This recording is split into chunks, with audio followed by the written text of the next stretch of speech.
તો આ પરિવાર માટે ખૂબ જરૂરી છે.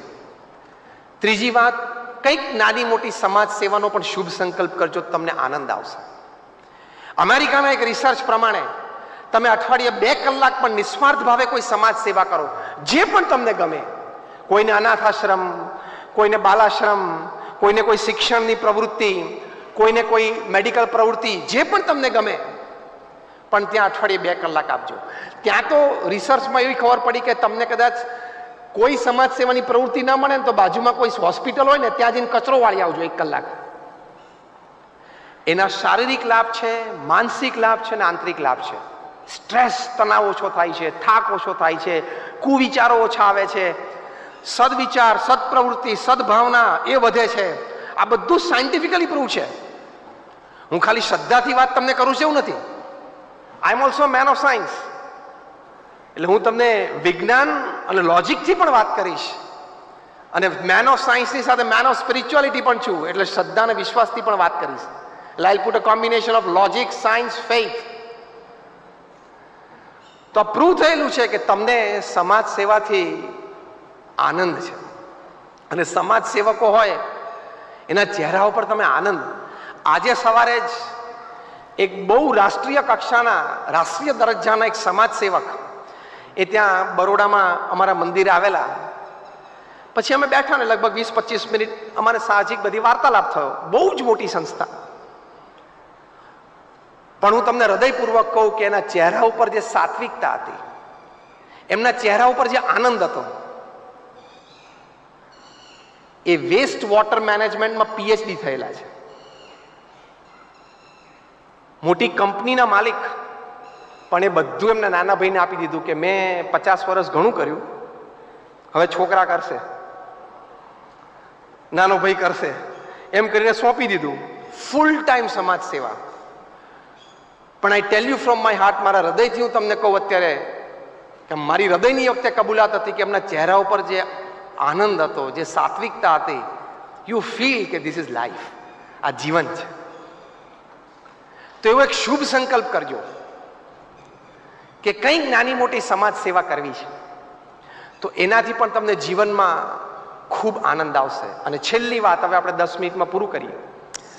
ભગવાન પ્રત્યેની શ્રદ્ધા, ભગવાન પ્રત્યેની ભક્તિ એ પણ જીવનમાં દ્રઢ કરવાની. આમાં પણ વૈજ્ઞાનિક દ્રષ્ટિકોણથી ઘણી બધી વાત સંશોધનમાં આવી છે. આપણા મહાન સત્શાસ્ત્રો અને ઋષિમુનિઓ તો આપણને અનુભવથી વાત કરી છે. યુનિવર્સિટી ઓફ કોલંબિયામાં રિસર્ચ થઈ કે જે પરિવારમાં ધર્મ પ્રત્યેની શ્રદ્ધા છે, પરિવારજનોને કંઈક ભગવાન પ્રત્યેની ભક્તિ છે. આપણે અહીંયા કેમ્પસની વચ્ચોવચ ભગવાન શ્રી કૃષ્ણની મૂર્તિ પધરાવી છે, અને રોજ સવારે આપણે બધા પ્રાર્થના કરીએ છીએ. અમારા ડોક્ટર સ્વામીને આ વાતની ખબર જ છે, અને આ વાતની તો એમને જોરશોરથી ઘણી જગ્યાએ વાત કરેલી છે. તો that element of faith, that element of devotion,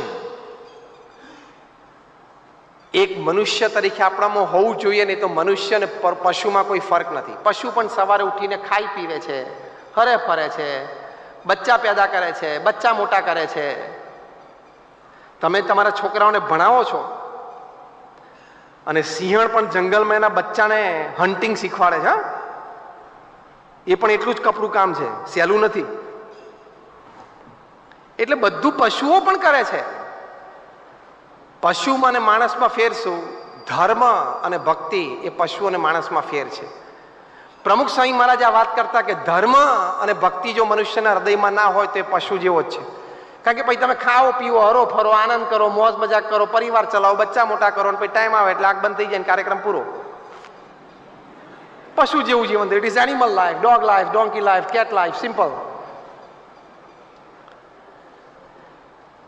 તો યુનિવર્સિટી ઓફ કોલંબિયાએ કીધું કે જે પરિવારમાં ધર્મ છે, ધર્મના સંસ્કાર છે, જે પરિવારમાં ભગવાન પ્રત્યેની થોડી શ્રદ્ધા અને ભક્તિ છે, એ પરિવારને, જે પરિવારોમાં ધર્મ અને ભક્તિ નથી એના કરતા શું વિશેષ લાભ છે? 10 વર્ષનો આ સર્વે, 1 લાખ પરિવારમાં સર્વે, પૃથ્વીના 5 ખંડો ઉપરનો સર્વે, દુનિયાના 100 દેશોમાં સર્વે, એની પરથી તારણ કાઢ્યું કે જે પરિવારોમાં ધર્મ અને ભક્તિના સંસ્કાર વિશેષ છે એ પરિવારમાં પહેલી વાત કે પરસ્પર એકબીજા પ્રત્યે સહન કરવાની વૃત્તિ, સહિષ્ણુતા અને પ્રેમ એ વધારે જોવા મળ્યા. આ સુખમય જીવન થયું કે નહીં? કારણ કે હાર્વર્ડ યુનિવર્સિટીએ સ્ટડી કર્યો કે પૃથ્વી પર સૌથી મોટો આનંદ કયો? તો પારિવારિક જીવનનો આનંદ.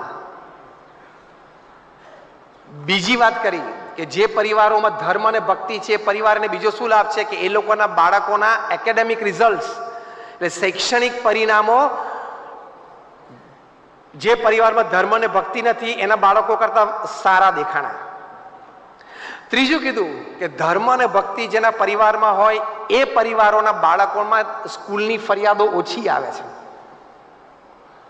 ચોથી વાત કરી ધ ઓવરઓલ હેલ્થ, એ કે જે પરિવારોમાં ધર્મ અને ભક્તિના સંસ્કાર છે એ પરિવારજનોની ઓવરઓલ એનું સ્વાસ્થ્ય એ ધર્મ અને ભક્તિ નથી એવા પરિવારોના સ્વાસ્થ્ય કરતા ઘણું સારું જણાણું.